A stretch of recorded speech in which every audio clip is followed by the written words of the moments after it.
Ribuan pemimpin komunitas Yahudi dari 18 negara secara terbuka mengecam Perdana Menteri Israel Benjamin Netanyahu dalam sebuah surat terbuka yang menggemparkan. Mereka menuduh kebijakan dan retorika pemerintah Israel saat ini tidak hanya merusak citra negara Yahudi di mata dunia, tetapi juga membahayakan keamanan dan kesejahteraan komunitas Yahudi global. Ribuan pemimpin komunitas Yahudi dari 18 negara secara terbuka mengecam Perdana Menteri Israel Benjamin Netanyahu dalam sebuah surat terbuka yang menggemparkan. Mereka menuduh kebijakan dan retorika pemerintah Israel saat ini tidak hanya merusak citra negara Yahudi di mata dunia, tetapi juga membahayakan keamanan dan kesejahteraan komunitas Yahudi global. Surat terbuka yang diperoleh dan dilaporkan oleh Ynet News pada 8 Agustus menjadi sorotan tajam. Dalam surat tersebut, para penanda tangan menegaskan dukungan mereka terhadap keberadaan Israel sebagai tanah air Yahudi.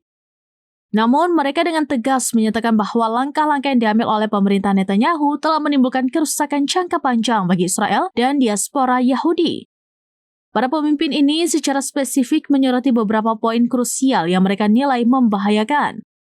Mereka menyuruhkan Israel untuk segera memastikan aliran bantuan kemanusiaan yang memadai bagi warga Gaza, mencapai kesepakatan pembebasan sandera dan mengakhiri perang.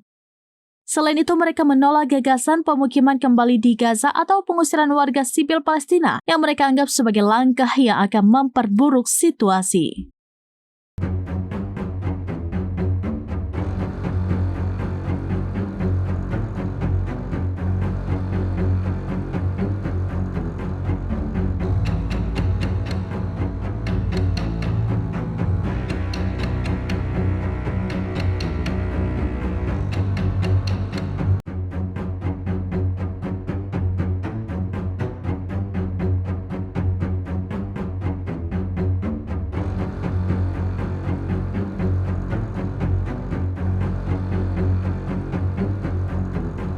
Demikian informasi terkini Syedaralun, saksikan terus beragam informasi lainnya. Coba like dan share seluruh akun serambinews.com.